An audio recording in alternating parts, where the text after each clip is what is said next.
Live from Evanston, Illinois, this is Bruce DuMont with our Beyond the Beltway analysis of national politics, featuring occasional injections of rumor and innuendo, all offered up by our panel of political insiders, pundits, power brokers, professors, and most importantly, plain-speaking Americans from coast to coast. Tonight featuring commentary by moderate Republican David Cohen, progressive writer David Masiotra, conservative financial advisor Kenton McCarthy, Abby Liebman, president and CEO of Mazan, and that will be looking at hunger in America. Dr. Sylvia Gates Carlisle will be talking about the disparity between blacks and whites in the COVID virus death count. And also, we'll hear from landlord Lee Wang, who will join us to talk about whether people are paying their rent or not. 1-800-723-8289 is the phone number. Thanks very much for being with us. We've got another full 2 hours. In the first hour this evening, we'll have three guests on at the second at the same time. And then in the second hour, we'll go to a series of individual interviews, and we will be discussing specific elements of COVID-19 and how it is affecting society. I want to begin by asking the question, at this moment in time, one of the great debates in the country is whether or not the states are going to reopen or not. And again, there's been some mixed signals by the White House as to whether they should or shouldn't. But I want to get your reaction. I'm going to start with you, David Cohen, because I introduced you as a moderate Republican. I think that's a fair assessment. What is your take on whether states should be aggressive or passive in opening up their states? Well, Bruce, first of all, thanks for the invitation to come back on Beyond the Beltway. It's always a pleasure to be with you and to talk about these issues. To speak to your question, this to me is the genius of our federalist system. We have 50 states, each of which are assessing the public health needs and the status of their recovery from the COVID-19 pandemic.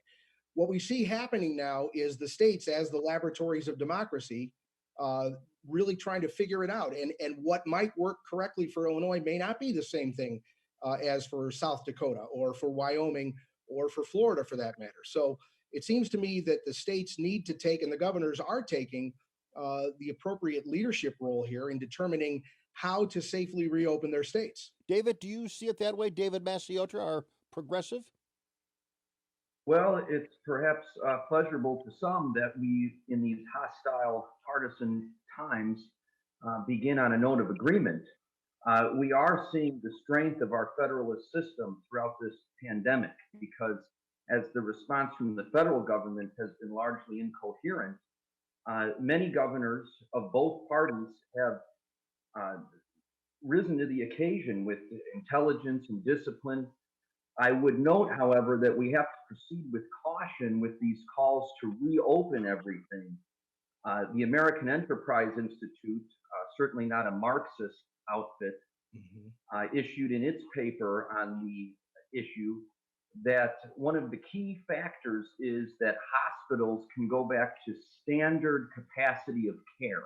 Right. And I have a friend who's an ER nurse in a hospital near Chicago, and they've had to dramatically limit intake. So anything that doesn't qualify as an emergency, they send elsewhere. Let's go to we have to make sure medical capacity is restored. David, I want to bring Kenton McCarthy in. He joins us from his palatial home in Arizona. Kenton, at this particular moment, where do you come down on who's making the right decision? And do you think those that are opening up their states they're doing it with some degree of respect? Well, I do give a nod to the notion of federalism, but my big change this week came from an epidemiological phenomena to it's now a political event. 9/11, we had about 3 weeks of unity between both sides. We've had zero unity. So now we've got political grudge matches going on in primarily Michigan, a little bit here with one of our senators and our governor. So it's a political exercise, each and every one of them, from JB all the way down to the smallest state. And it's more about November 3rd than anything else. David, do you agree with that? David Cohen. Which did, I think I do agree with that. I think it's unfortunate that when we have a public health crisis that requires that we do put partisanship aside and work together for the good of the nation, that we've created this wedge where people have to pick a side. Do you want to open up the country and the economy, or do you want to save lives? And no matter which position you take, up those on the other side are going to be vilified. That's absolutely ridiculous. But do you think, and David Masiotra, to you for this one, do you believe though that in the first several weeks there was the voice of Dr. Fauci, there was the voice of Dr. Birx, and now you have different governors? I know Governor Pritzker in Illinois introduced his advisory team. Are we and also every network is coming up with their scientific and medical experts? Are we getting to the point where we're getting too many opinions out there and it's confusing the people? I mean, they may not be involved in a political way, but again, we have conflicting information that the American people are digesting. Yeah, if we run a quick compare and contrast to other countries, typically the only people going on record, not exclusively, but generally, are the ministers of health. Canada, Greece, Germany, various other countries, they've delegated the responsibility of public communication to whoever is in charge, respectively, of public health for those countries. I would also remind everyone, however, that acid rain comes from the top, not the bottom. And before we even had one coronavirus infection in the United States, the president of the United States was accusing Democrats who were expressing concern over it as perpetuating a hoax. So that got us off on the wrong foot when it comes to unity and agreement and cooperation. Well, but again, in this, go ahead, Kenton. You wanted to follow up. What else got us on the wrong foot was when you had Dr. Tedros in early March saying the stigma from this virus is more damaging than the virus itself. Yeah. That doesn't help the science along. This is the World Health Organization you're talking about. Correct, the WHO head, the Marxist from Ethiopia. So the 30 million people that have now been put out of work, here's what they see.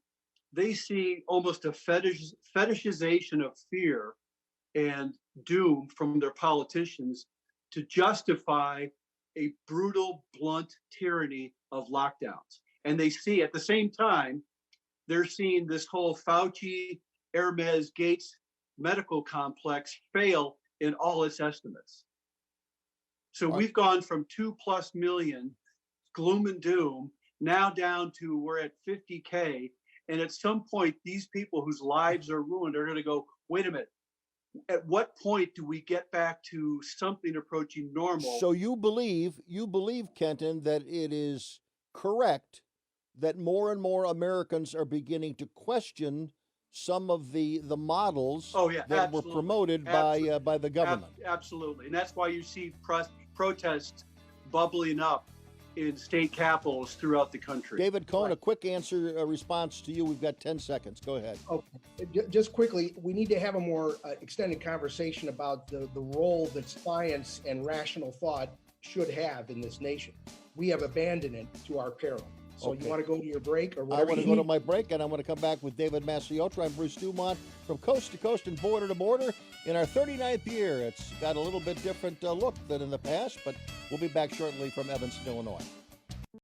There are everyday actions to help prevent the spread of respiratory diseases. Wash your hands. Avoid close contact with people who are sick. Avoid touching your eyes, nose, and mouth. Stay home when you are sick. Cover your cough or sneeze. Clean and disinfect frequently touched objects with household cleaning spray. For more information, visit cdc.gov/COVID-19. This message brought to you by the National Association of Broadcasters and this station. A line is a powerful thing. It connects the global economy to your living room. Cleaner air to stronger markets. Factory floors to less crowded roads. Today's progress to tomorrow's promise. Norfolk Southern. One line, infinite possibilities. Bruce DuMont in Evanston, Illinois. We continue with Beyond the Beltway and David Masiotra. Let me go back to you and talk about the models and the conflicting reports we are getting from the experts. Well, models are destined to commit errors, to be erroneous. I mean, that's just part of the game. But David Cohn, my fellow guest, made an outstanding point that we really have to make our focus in that we have to, in this country, get away from what Richard Hofstadter, Pulitzer Prize winning historian in 1961, called anti-intellectualism. Mhm.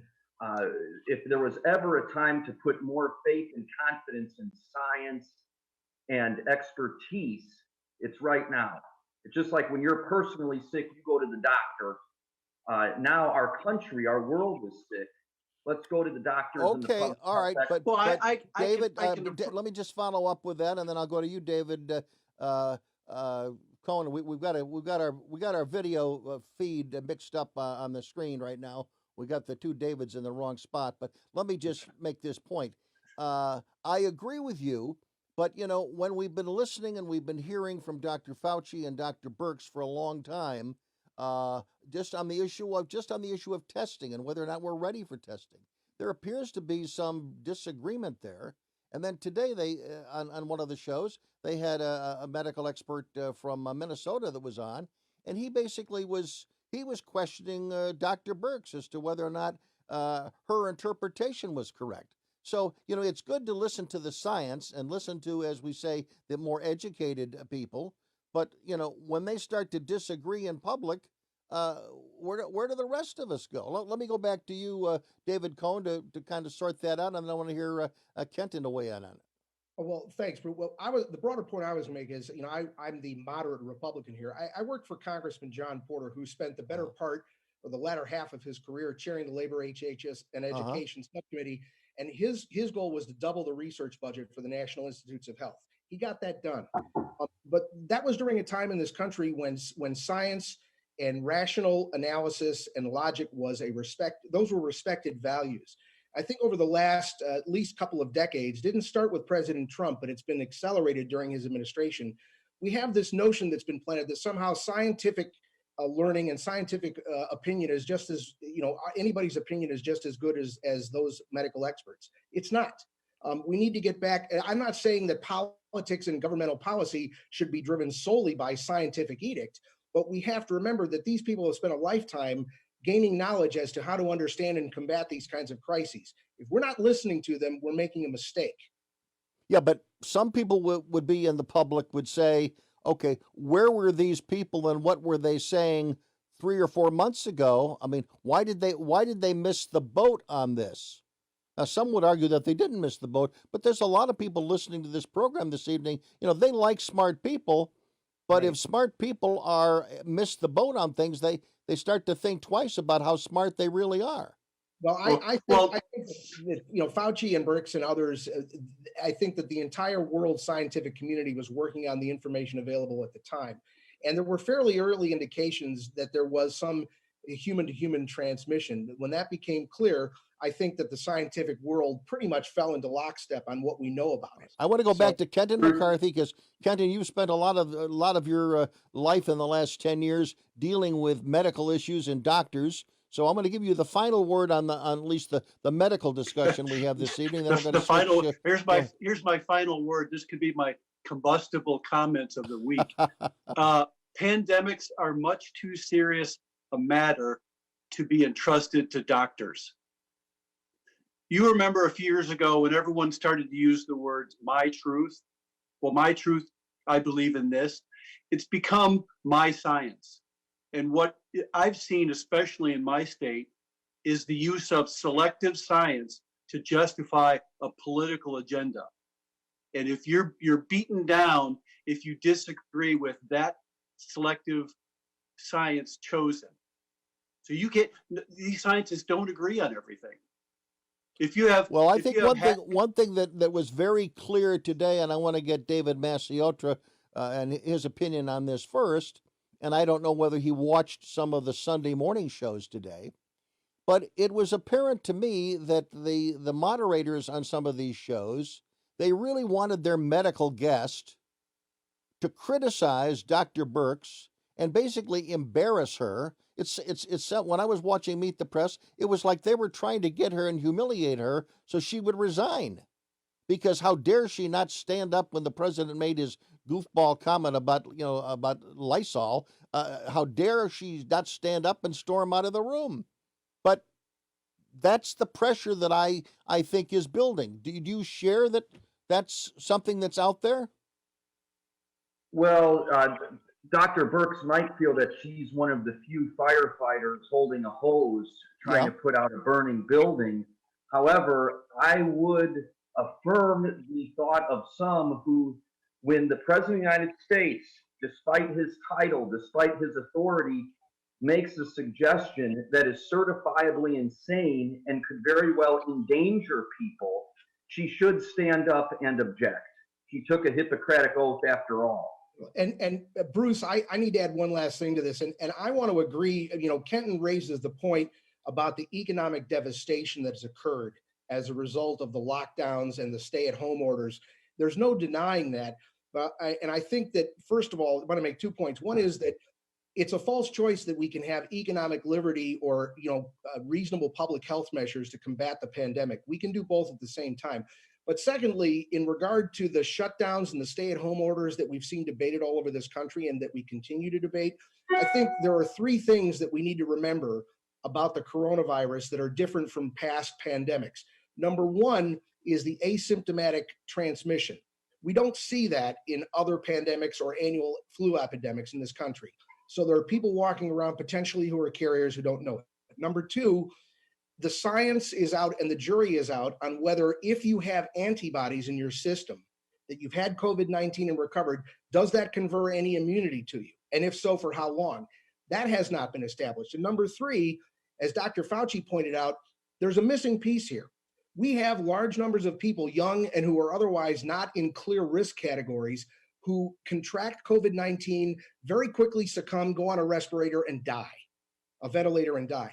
And Fauci says there's something else going on here that we don't understand. So that's the uncertainty that has led to a lot of what you might characterize as an overreaction, but I think was done with an abundance of care to see if we don't know what's going on, we need to do everything we can to protect people. What is the impact? Go ahead. My opinion, Bruce, is Go ahead, Kenton. This economy was not designed with a pause button. I told you weeks ago that society and economies rely on these complex systems to interact and overlap. Mm-hmm. When we shut one down, we can't expect it to stay idle. So you now have 30 million new people unemployed. You have a broken oil and gas industry. You have an ag system that is breaking. And when we see more pork plants shut down, and you now have a food supply issue, and that supply chain gets disrupted, we'll dream of a toilet paper run at Home Depot. Because when we can't find meat on our shelves, we're going to be going, why did we destroy these supply chains and these systems just for X, Y, or Z patients? Do you think that do you think we're at a point now where there will be enough governors that will try things? I mean, and they will be measured by how many people die.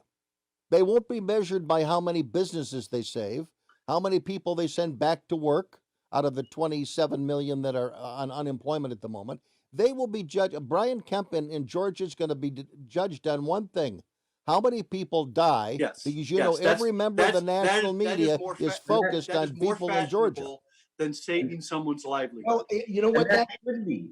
That should be the measurement.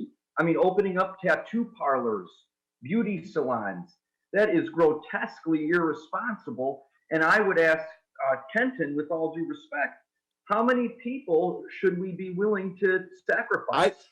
With all due respect, I'd love to have that conversation. It wouldn't be one. If you took the 30 million people who are now out of work and may have their lives and careers destroyed, and you ask them, you say, go take a vote on how many deaths you would be okay with to have your life ruined. Well, is it 1,000, 5,000, 10,000, 100,000? This country manages and weighs risks on a daily basis. We can manage this risk. Well, as far as the media focus on this, I think you're correct that the media are looking at Georgia, for example, anticipating that this is going to create some kind of resurgence of the virus.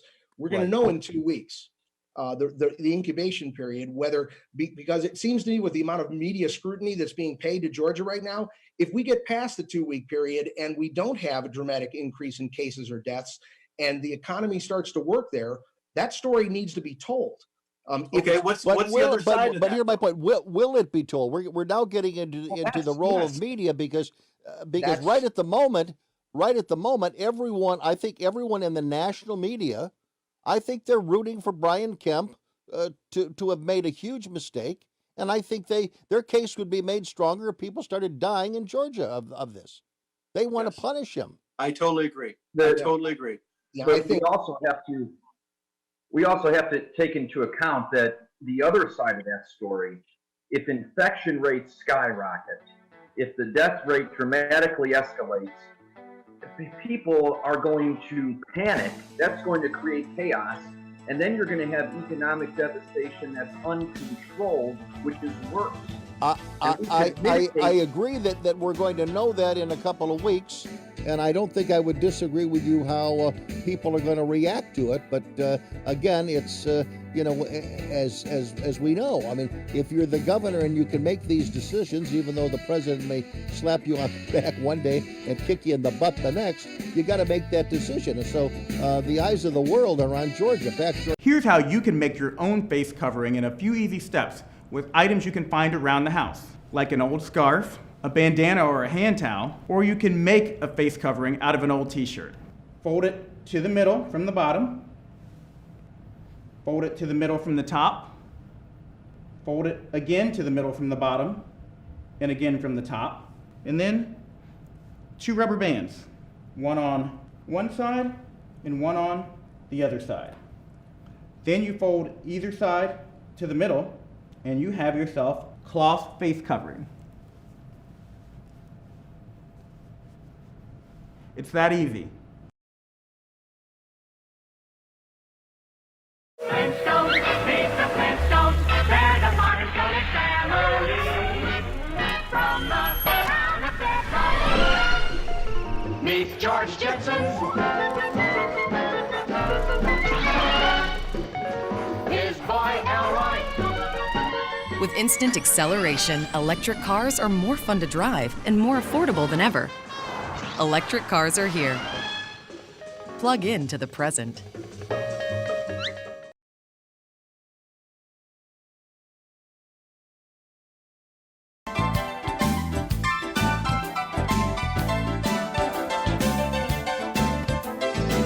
Bruce DuMont back from beautiful Evanston, Illinois. This is our new home at the studios of WCGO in Evanston, Illinois, where my radio career began many, many years ago, back in 1973, in this very studio. So whenever I come back to do this, play the show from here, it brings back lots of fond memories. At this moment, I'd like to introduce our guests for this evening, or better yet, have them take 15 seconds to introduce themselves. And we're going to begin with our progressive tonight, David Masiotra. David, go ahead. David Masiotra, it's always a pleasure to be on Beyond the Beltway, a show for intelligent and balanced dialogue.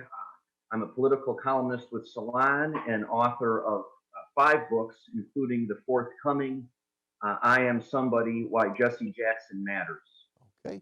David Cohen joins us also. I described him as a moderate Republican. What do you do during the regular week, David?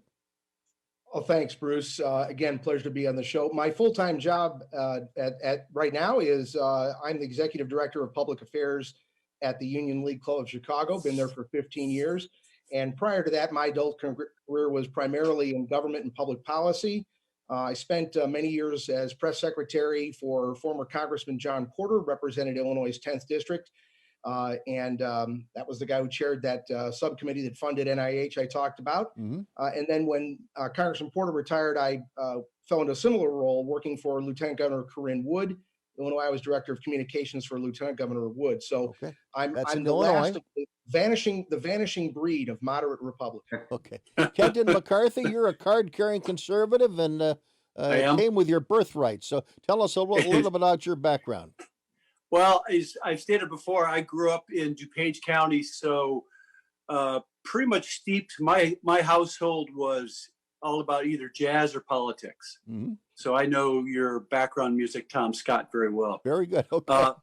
Been in investment banking for 25 years. I started my own consulting firm where I help cities and towns manage their portfolios. So I'm seeing firsthand the devastation caused by this economic collapse, the destruction, this whole panic. I look at it from, I can see the virus perspective, but the man-made, the suicide component is what scares me the most. It's almost as if we fought World War III with China and only one shot was fired, and that was us putting a gun to our own head. You've got such devastation out there. It is tragic, and it's bigger than most people realize. As the debate grows, one of the next debates that's going on in Congress is when the next package is stimulus package is passed. How much of that is going to go to the states? Because the states want a large sum of money, $500 billion, to divvy up amongst the states. And Mitch McConnell says, no, I don't like that idea. Let them go for, let them file for bankruptcy.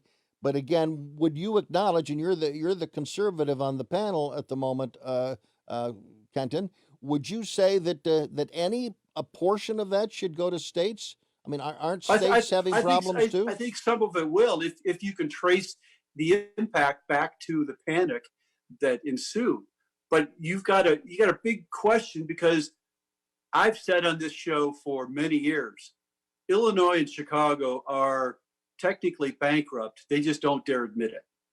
So why should the Fed print money to bail out Illinois and Chicago for past excesses, corruption, and mismanagement?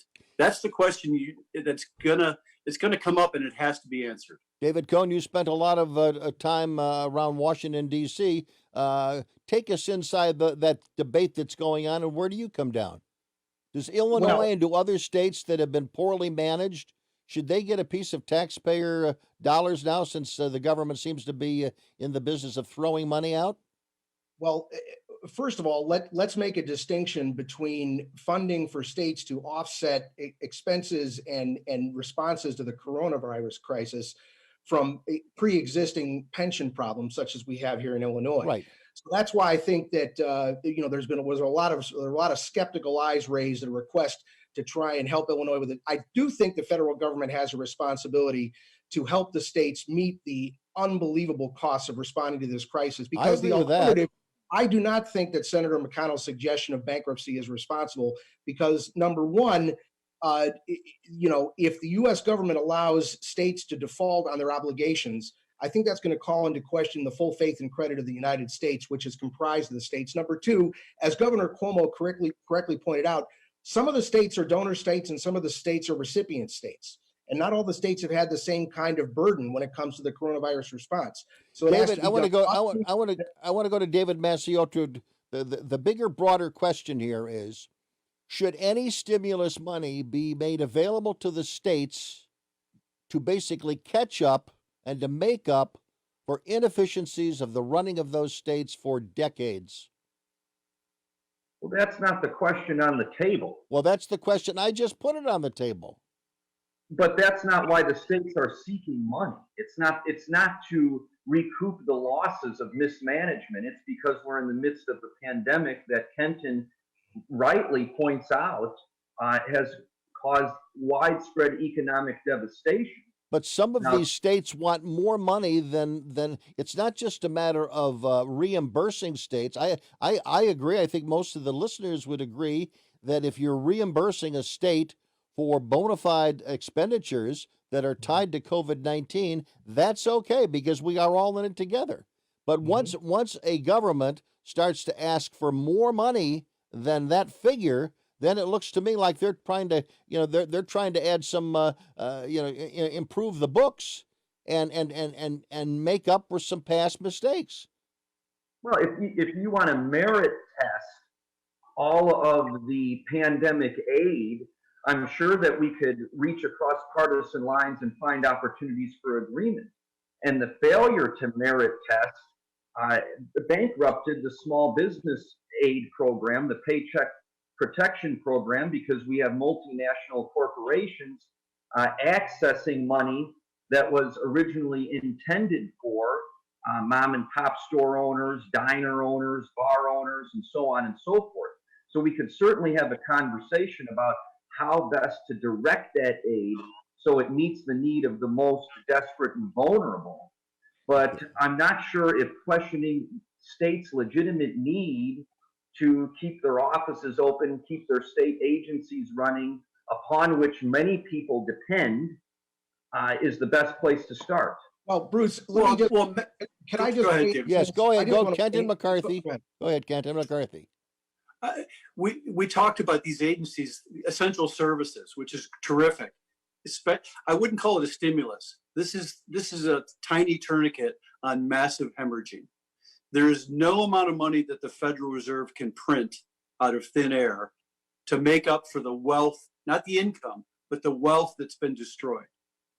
And I'm going to go back to those 30 million people that are out of work. When they I think it's 27 million, but that's the figure I heard today. But if you've heard, might have heard a different figure. But go ahead. 26. It's 26 and change, headed to 30 million. Yeah. Newly out of work. Mm-hmm. So when a politician on one day says, I'm going to make it illegal for you to go to your job to feed your kids, and then the next day tweets about how you can find your nearest food bank, that's a mixed message. That there's too many people for the Fed to be paying all their income and all their food and all their health. The only way back to restore all this is to get an economy that's vibrant, that has a tax base that pays for it all. We have a caller, and I want to go to the caller. Lou, go ahead. You're calling from Indiana. Go ahead. You're on Beyond the Beltway. It's David. Oh, yeah, I'm David, not Lou, and go I'm ahead. out in San Francisco. Okay, Yeah. well. How are you? I've got to disagree with your guests. Slow and steady wins an epidemic. Slow and steady. Everybody has to stop moving around. Everybody has to stop hustling for a couple of weeks in order for the epidemic to slow down. Everybody. It's not 2 weeks, David. Oh, I know. We're heading into the second month. The fools. We're waiting. We stopped February 5th, so we're going on 3 months. Right. And we're waiting for the fools to stop. And the fools are starting up again, and they're going to start spreading it again. So I'm tired of these fake conservatives who think that they need to get back to hustling when they never stopped hustling. And this is sickening. But the good news out of San Francisco is, as of yesterday, we only had 23 deaths. 23 total, not 901 day. 23 total, because we stopped on February 5th, and we're waiting for you fools to stop and settle down. Let's go back to Kenton McCarthy. He's the conservative. If I could add one idea to that, Americans need to get out of this provincial mindset. There's countries that are going back to work now because the curve is flat. South Korea, Vietnam, Singapore, Germany has the lowest death rate in the world. That's because they had a universal adherence to social distancing and shutdown measures, and they didn't have this portion of the population rejecting it with this myopic defiance. Well, Bruce, I was going to make the point that the virus really doesn't care about geographical location or party affiliation, but to get to Kenton's point, there are thousands and untold thousands of people and businesses that are never going to come back, Republican and Democrat, have been destroyed by this thing. But I want to just make a point about the cost that we're discussing. I want you to do that, David. I want you to do that, and I want you to do it at length. We do have to come up with a commercial break right now. We'll come back to David Cohen, who will offer that assessment when we continue. I'm Bruce DuMont from coast to coast and border to border on Beyond the Beltway.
Dallas, St. Louis, Nashville, Tuscaloosa.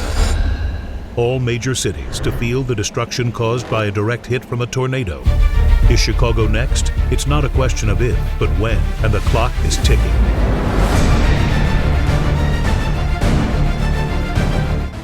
Learn what to do now at ready.illinois.gov to become tornado ready.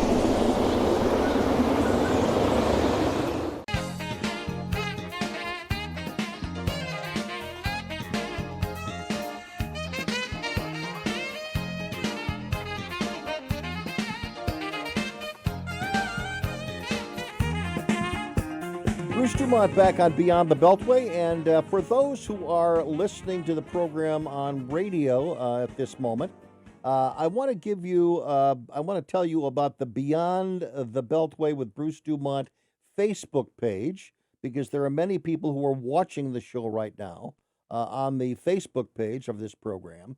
But again, if you're listening on radio, jot that down and go to it and ask to be a friend. I will friend you. Beyond the Beltway with Bruce DuMont. It's a Facebook page. Go there, because not only can you see the program when we do it every Sunday night, but starting next week, we're going to be doing a series of special shows during the week. We will give you advance notice, and we will be having some of the guests that you see on this program in group discussion, or other guests who have not been on this program, and we'll be doing a series of interviews with them during the week. As the news of the week unfolds, we'll be doing these will be special shows just for fans of Beyond the Beltway, but the site to go to it is Beyond the Beltway with Bruce DuMont. That's the singular site. Look for it. It's got a picture of a microphone on it, and go there. And right after the program this evening, and obviously if you're watching on that site, you already know about it. But again, this is a way for everybody who wants to have a little more Beyond the Beltway in their life during the week. We'll be doing it 3 times a week. So go there now and ask to be a friend of Beyond the Beltway with Bruce DuMont, and I will befriend you. There we go. Let's go back. David Mastriotto, you were about to make a point when we had to go for a break, did you not? It was me. One point Oh, David that Cohn. I'm sorry, David Cohn. You were going to talk about the money aspect of it. Right. Cost. We were, before the break, we were having an important conversation about the size of the COVID relief spending. I'm a veteran of appropriations battles on the Hill. Right. And I think what we need to understand is that the COVID relief spending has been and is going to continue to be massive. And it's ultimately going to be all borrowed and is going to add perhaps $1 trillion or more to our collective, national debt. That is horrible. It's tragic. But the point I want to make is this kind of pandemic and this kind of crisis is why fiscal responsibility, it would have been great if we had been somewhat more limited as particularly disappointing for the Republicans and the president, who have a majority, in the Senate and the White House.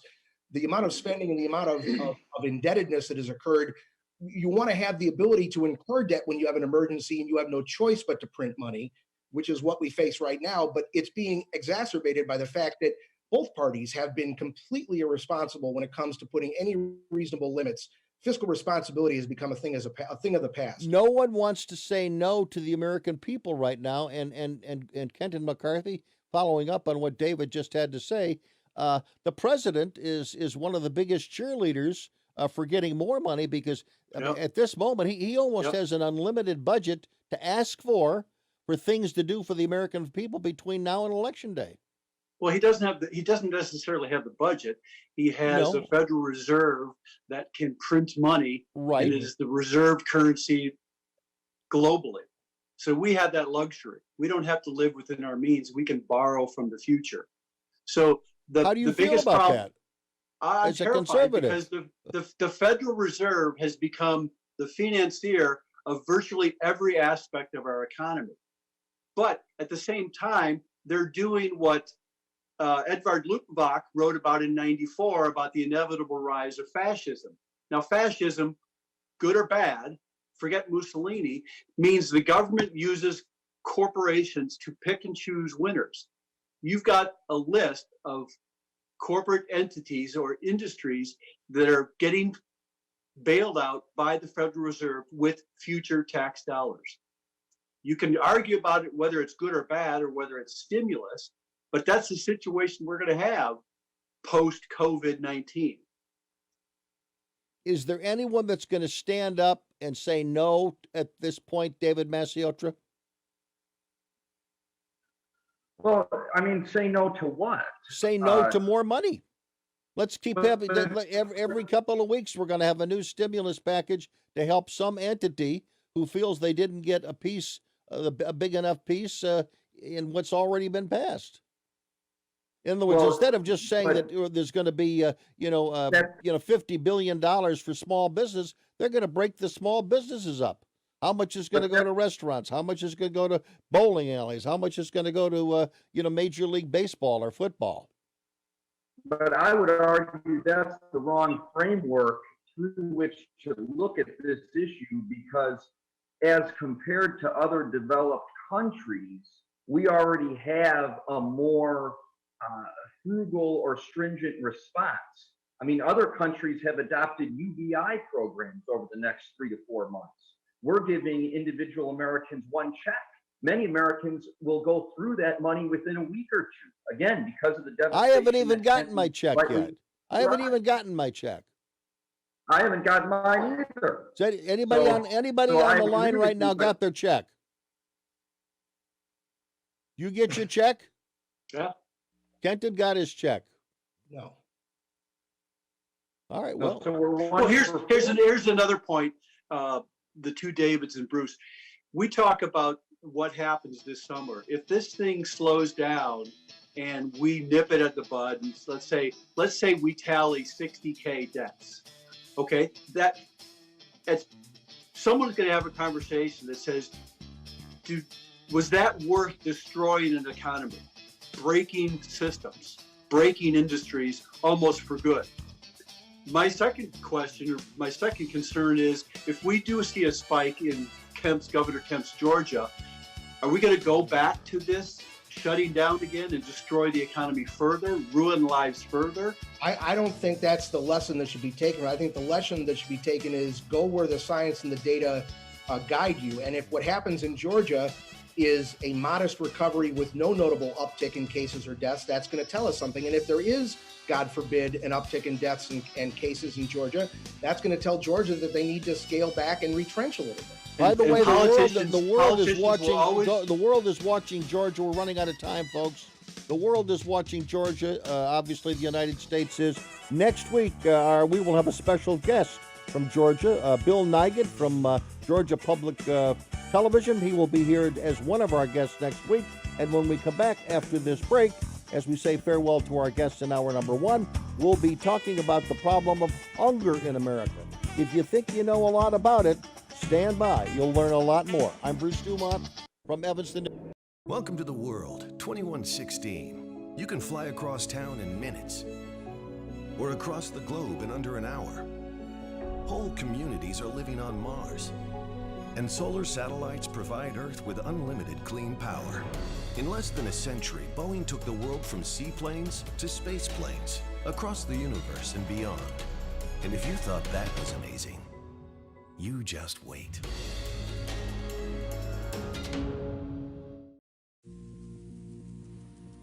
Today, fresh fruits and vegetables will go from a field in California to a grocer in Miami. A bottle of beer from Eagle Pass will journey to a restaurant in Manhattan. A 2x4 in Oregon will find its way to a townhome in Denver. A hybrid will say goodbye to Detroit and hello to a showroom in Austin.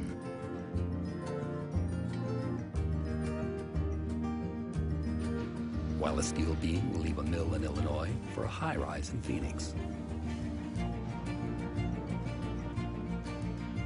And a flat screen in China will head to an electronics store in Memphis.